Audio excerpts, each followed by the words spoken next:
First, really important question. What's up with all the Sunday games? How did this come to pass?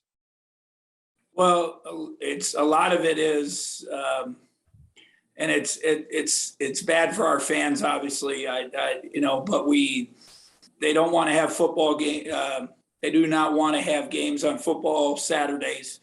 It's too much of a burden with parking, with staffing, all that type of thing. And then this week we have graduation in Bramlage. So, and then you also have the other conflict of volleyball now. So we have a lot of different elements that we have to deal with. And I know a lot of our fans come from a long way away. So when you have the weeknight games, it's difficult for them to get to.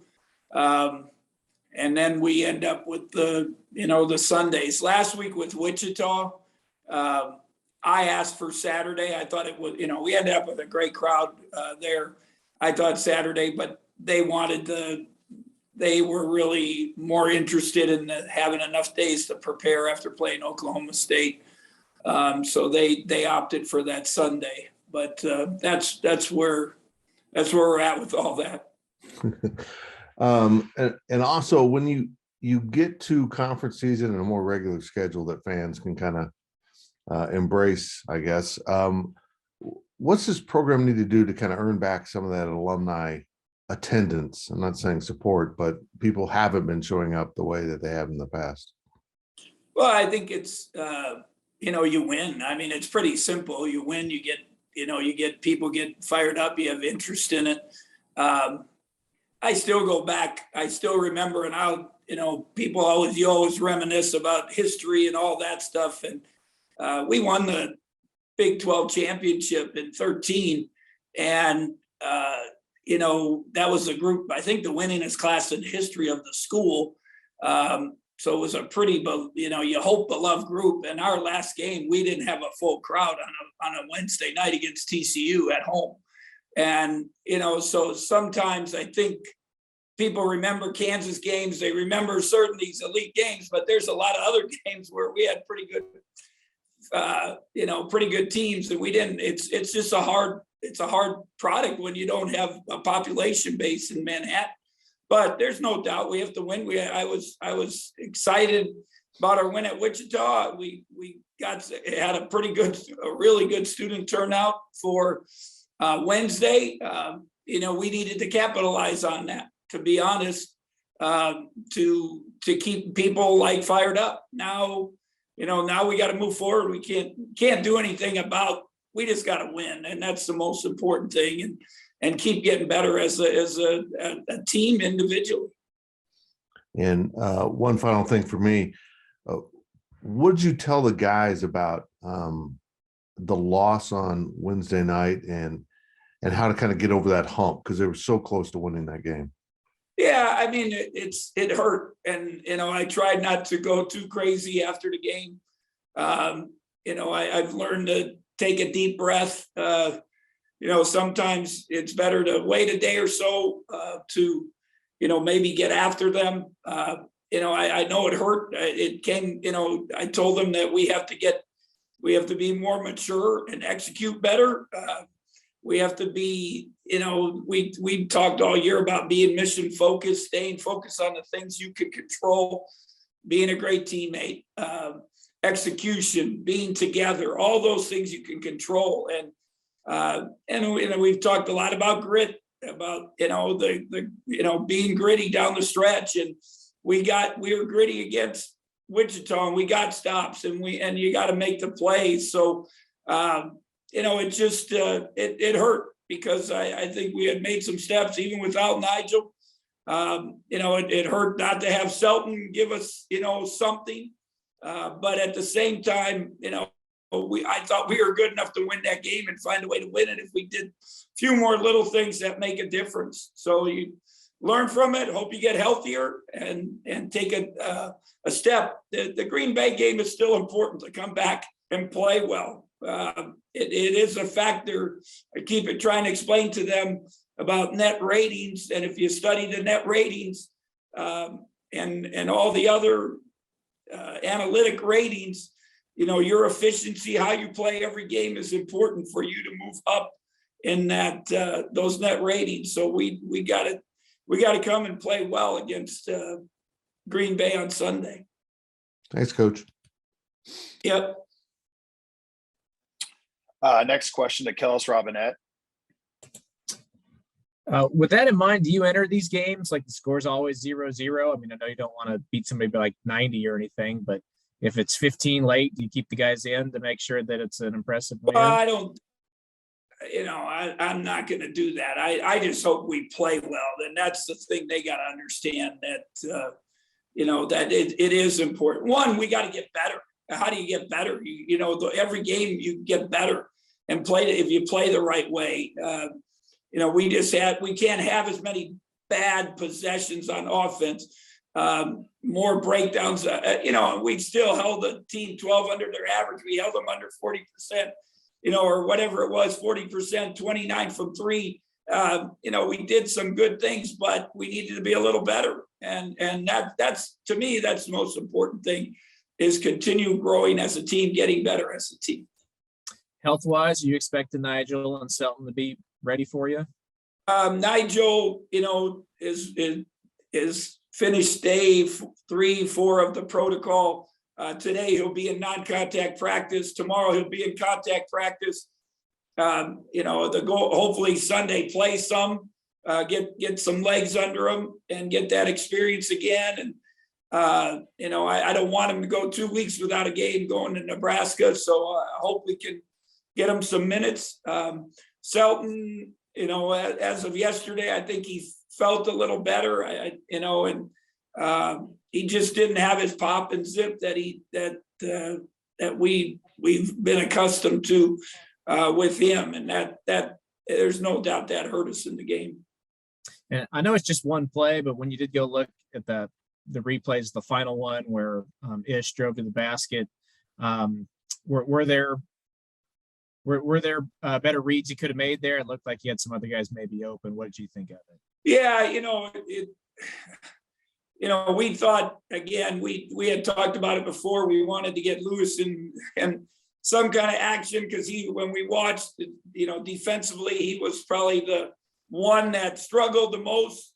He did get over the screen. I thought Ish could have shot it right away, or the one quick pull up if he didn't have that. He had maybe Casey on a little drop down because their big guy switched out. Then when he drove, he had Mike in the corner, that he could have got it and made a pass. But in his mind, just talking to him after, he was unsure of the time. And he just wanted to get a shot up. I thought even at the end, if you look, the kid's arms are down. If he goes up strong and goes through his arms, they got to call a foul, because he's in the circle. And it's the rule that if you go through the arms in the circle, you're going to get a foul. So I'm sure hindsight, a lot of things you wish would have happened, but it didn't. But that's not the play that won or lost the game. From 10 minutes to 5 minutes is what was the difference in the game.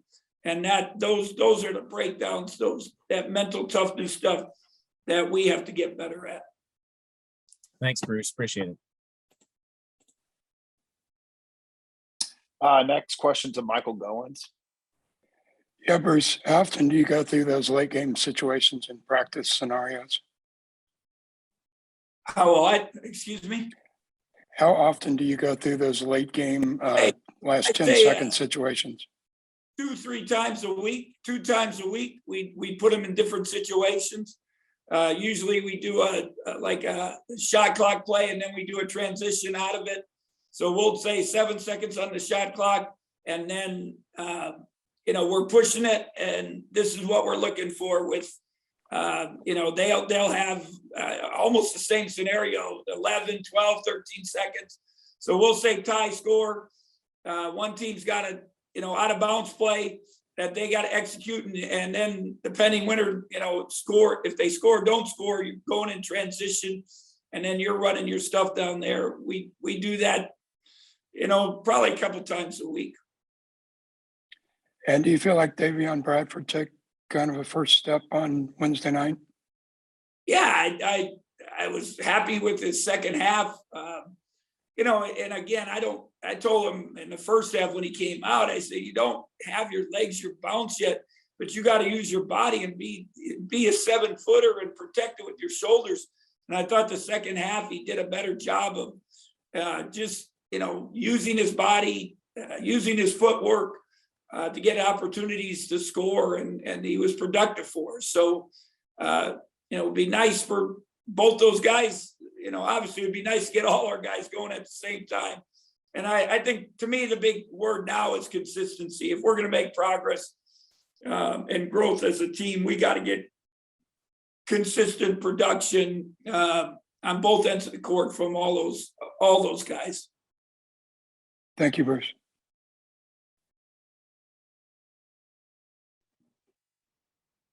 Other questions for Coach? Oh, another question for Kellis. Yeah, can you give us a little bit of a preview on Green Bay? Who do they resemble? Who else is on your schedule? It's Bo Ryan's son, obviously, and I got to go against him a lot. They're running some of his swing. I guess you would compare it to Wisconsin. In some aspects, they are a young team. They played some people really close. They've kind of let some leads slip against some. Greensboro's been really good. Had them, I think, double digits, and let that game. Indiana State came down to the end. Wisconsin's the only team that just kind of throttled them, and they just couldn't score. I think a young team going into Madison probably got a little bit of deer in the headlight moments and struggled. So it defensively kind of, I guess the Wisconsin way, the pack, defense, and we're gonna, I just hope we're, mentally ready to play the game at the right way. I think that's my most important thing. Thanks, Bruce. Next question to Grant Flanders. Hey, Coach, I just got one for you. I know it's after a loss, but I'm just wondering if you can take any solace after a 1-point loss to Marquette when you're without Nigel Pack, maybe your best player, and then Celta Miguel, too, was hobbled. I'd like to take solace, but it doesn't do any good. It just, to be honest, hey, Marquise, it's sad that, this guy almost had a triple double. I think Wyatt Tom said 7th time in the history that anyone had double with assists. And, he almost got a triple double, and he's the smallest guy on the court, but we lost. So it doesn't really matter, so that's the part that, it still comes down to winning, losing, in the long haul with the fans. Tim talked about, getting people in the stands. They come when you create excitement, and usually winning's excitement, but at the same time, as a coach, I have to focus on growth. That's my thing, getting better. And that's, we played some tough teams and we've competed with them. Now, can we find ways to beat them? It's just, again, I always say to you guys, coaches take it really hard. The fans take it hard. You guys play off of that. The players probably are more resilient and come back a lot easier than the coaches and the fans. And as a coach, I got to do a good job. Our staff has to do a good job of keeping them positive and keeping them moving forward, but understanding that we have to correct some of the things. To our guys' credit, yesterday was a day off. I believe I saw every one of them, including the walk-ons, from watching film to doing stretching to doing treatment to shooting. Nigel was in at least 3 times yesterday that I saw. So these guys care. And if you care, that gives you a chance. There's no doubt about that. And then actually, I thought of one more. I think, it seems like there's still a lot more potential to this team. If they do come to their full potential by conference play in a really deep Big 12 this season, how do you see them faring? I think we can be very competitive, but it is scary. It's probably scary for every Big 12 team. I just, I saw something the other day after our game against Wichita. Somebody sent me a tweet like, the Big 12 has no bottom. It's just, it's going to be tough. And the teams with that grit, that resilience, that can find ways to win close games, it's going to be, those teams are going to survive. And then along the way, you always, we've been through some injuries, we've been through some things, but that's going to be a factor also. I talked to Dean Wade the other day, and Dean got back going again after a little injury, and they beat the Bulls really soundly, and Bulls are good. And Dean goes, Coach, COVID. And I said, what do you mean? He said, Bulls players were out. And then 2 more tested positive after. So, I mean, there's a lot of craziness that can still happen throughout the year. And, we just got to stay the course and keep helping them. Thanks, Coach. Next question to Wyatt Thompson. Good morning, Coach. A couple of quick questions for you. Can you explain a little bit about the principles of their pack defense, I guess? And then secondarily, after playing the quote name schools back to back like Wichita State and Marquette, what are your challenges of having the guys up for a game like this? I think that would be difficult. And that's a great question. And it's what I said earlier. We got to be mentally ready to play the game the right way. And that's important. And I hope that it hurt a little bit the loss and we come out with a great passion, but it's also, I think some of it's learning to prepare every game, because you guys just talked about the Big 12. We got, after Christmas, 19 hard games, and there's going to be no let up. And I know there's a lot of leagues with good depth. I mean, you watch Rutgers beat Purdue yesterday, number 1 team in the country, and Rutgers just lost by 40 on Monday night or earlier in the week. So that mental preparation, I think, is going to be so important with our growth as a team, our leadership, all the things we've talked about.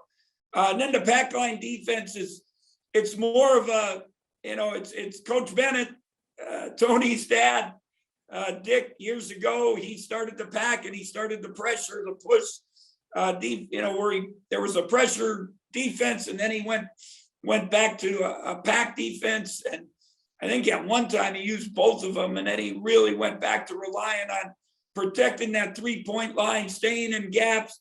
A lot of it too has to deal with ball screens that you don't overdo it. You keep people in front of you. You play off of people's tendencies. What do guys want to do now? They want to shoot layups or threes. So you got hands on the threes and you protect the paint against the twos. And so it's I think movement hurts it.